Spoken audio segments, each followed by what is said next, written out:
अब पैसे के लेवल पे आपको इस तरीके से पैसा कमाना है और इतना पैसा कमाना है कि आप पैसे से फ्री हो जाओ, इस इल्यूजन से भी बाहर आ जाओ कि कोई ऐसा काम है जो मैं करूंगा मेरे को बहुत मजा आएगा। क्योंकि जिस भी काम में आपको मजा आता है वो कुछ टाइम बाद आप करते रहोगे, रिपीटेटिव हो जाएगा तो बोरिंग हो जाएगा। फ्रीडम तो ये है कि आप काम को स्विच कर सको, ये नहीं जो आप सोचते हो कि कैसा काम मुझे मिल जाएगा विच आई एम पैशनेट अबाउट और फिर मैं पूरी जिंदगी वही करूंगा और फिर मेरी लाइफ बहुत बढ़िया हो जाएगी। ये सब इल्यूजन है। एक्चुअल में फ्रीडम ये है कि जब आपको समझ आ जाए कि इस काम का जो पीक है उसको मैंने अचीव कर लिया है, now it is getting boring, it is getting repetitive, it is getting monotonous, now I need to leave this, तब आपके पास में इतनी फाइनेंशियल फ्रीडम हो कि आप उसको छोड़ सको। तो you should think about passive income अगर एक्चुअल में आप फाइनेंशियली फ्री होना चाहते हो। जैसे पहले का माइंडसेट क्या है लोगों का, अगर आप अपने घर में जाकर के देखोगे पुराना माइंडसेट क्या है, प्रॉपर्टी ले लो। उसके लिए इतने पागल हैं लोग जिसकी कोई हद नहीं है। मैं सही कह रहा हूँ गलत कह रहा हूँ? सही कह रहे हो कि अपनी प्रॉपर्टी तो होनी चाहिए, और एक नहीं होनी चाहिए, बहुत सारी होनी चाहिए, बहुत सारे प्लॉट्स होने चाहिए, बहुत सारे घर होने चाहिए, बहुत सारी, जो भी पैसा आए उसको प्रॉपर्टी में इन्वेस्ट कर दो। Passive income. Not even passive income, क्योंकि वो प्रॉपर्टीज बहुत लोगों ने तो ले लेकर के डाली हुई है और वहां से ना रेंट आ रहा है ना कुछ आ रहा है, और रेंट आ भी रहा है तो वो रेंट उससे कम है जितना कि अगर वो उसको बैंक में रखेंगे तो वहां से रेंट आएगा। और प्रॉपर्टी में अब उतनी एप्रिसिएशन भी नहीं हो रही है जितनी पहले एक जमाने में होती थी। तो वो क्या कर रहे हैं, पास्ट के बेस पे फ्यूचर को देख रहे हैं कि पास्ट में अगर प्रॉपर्टी ने मल्टीप्लाई किया है पिछले 30 साल में मानो 100 गुना, तो उनको लग रहा है अगले 30 साल में भी 100 गुना मल्टीप्लिकेशन हो जाएगा, जबकि ऐसा नहीं है क्योंकि प्राइसेस ऑलरेडी बहुत इन्फ्लेट हो चुके हैं। तो अब अगर पैसिव इनकम रियल एस्टेट से नहीं आएगी तो कहां से आएगी? डिजिटल रियल एस्टेट से आएगी। अब ये डिजिटल रियल एस्टेट क्या होता है, डिजिटल एसेट क्या होता है, वो लोगों को पता ही नहीं है।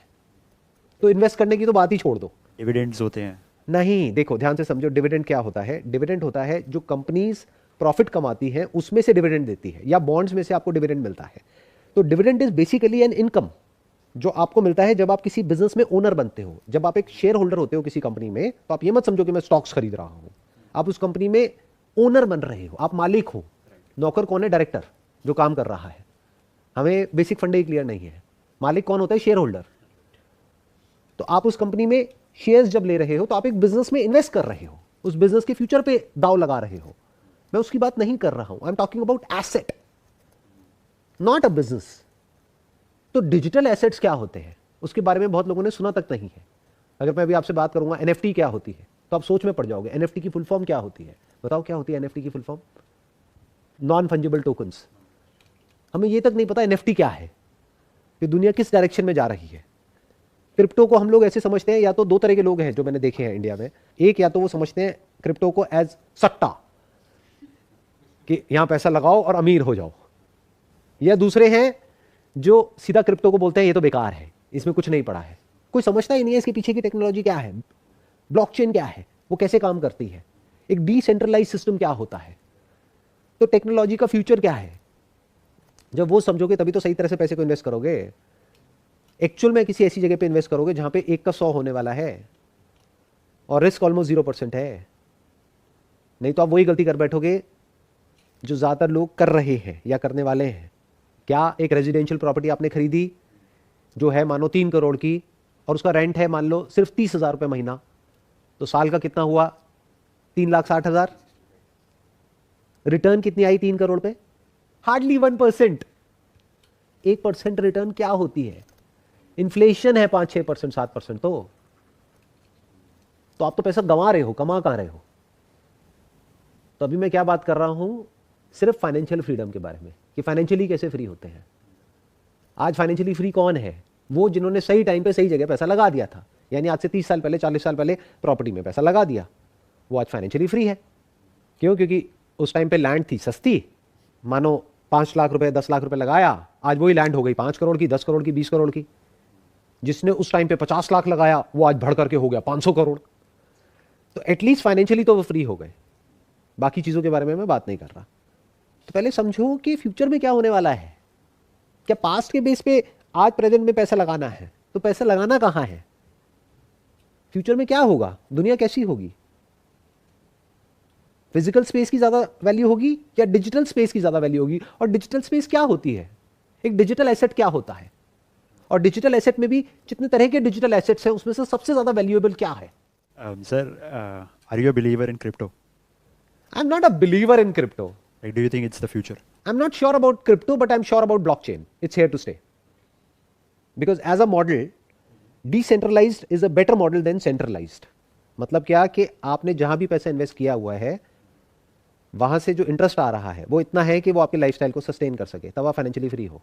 आपको जो भी करंट लेवल ऑफ लाइफस्टाइल है अगर उसको आप सस्टेन कर सकते हो बिना कुछ करे तो आप फाइनेंशियली फ्री हो। फिर जो भी करना है वो करो, नहीं करना है तो मत करो। कॉन्फिडेंस कहां से आता है? देखो, एक होता है ओवर कॉन्फिडेंस, एक होता है अंडर कॉन्फिडेंस, एक होता है कॉन्फिडेंस। कॉन्फिडेंस आता है किसी काम को करने से, या फिर नॉलेज से, इंफॉर्मेशन से, एक्सपीरियंस से, यहां से आता है कॉन्फिडेंस। इसके बेस पे जो कॉन्फिडेंस होता है उसको आप कॉन्फिडेंस बोल सकते हो। इसके बिना जो कॉन्फिडेंस है वो ओवर कॉन्फिडेंस है। वो हवा में कोई भी कुछ भी सोच सकता है। मैं एक एग्जांपल ले लेता हूं कि आप अपना करने का सोच रहे हो, मे बी अभी इमीडिएटली नहीं, 5 years down the line, 10 years down the line, तो वो करने का कॉन्फिडेंस कहां से आएगा? वो क्या कि मैं छोटे लेवल से शुरू करूंगा, जब कुछ कॉन्फिडेंस आ जाएगा तब मैं कुछ बड़ा करूंगा। ये क्या है? खुद एक्शंस लेना, उससे सीखना। ये एक लंबा प्रोसेस है।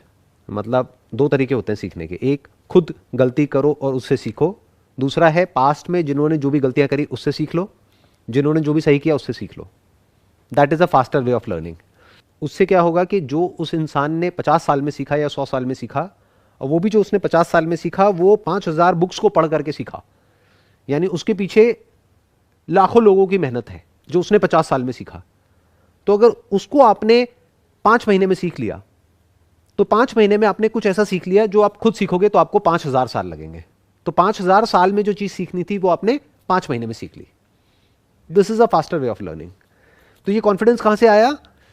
उन लोगों के एक्सपीरियंसेस पढ़ के जिन्होंने भी लाइफ में कुछ ढंग का अचीव किया है उस फील्ड में जिस फील्ड में आप जाने वाले हो, तो वहां से कॉन्फिडेंस आने लग जाता है, जिसके बारे में हम कभी बैठ करके सोचते ही नहीं, क्योंकि टाइम ही नहीं है ना।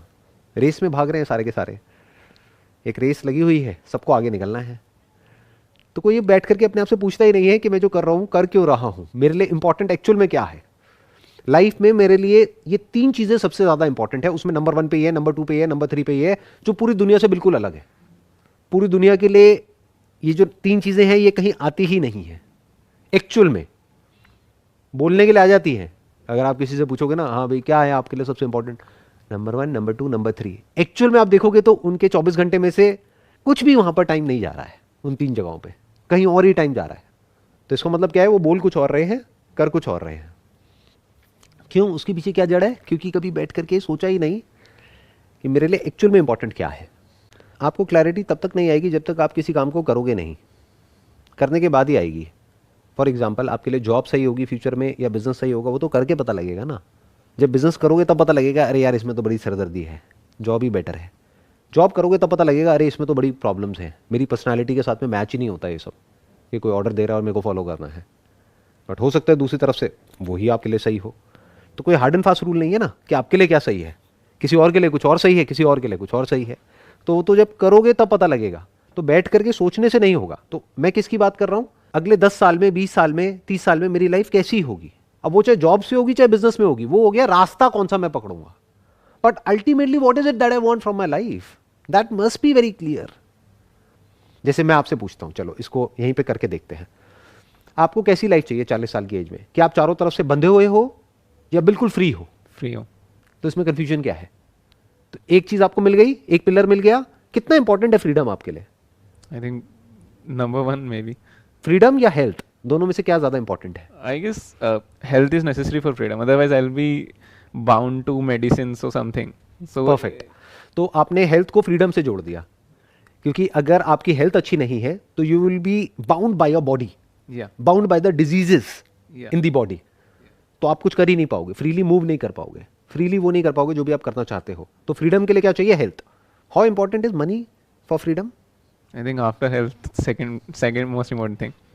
पैसा कमाना ज्यादा इंपॉर्टेंट है या पैसा बचाना ज्यादा इंपॉर्टेंट है फ्रीडम के लिए? I guess both are equally important.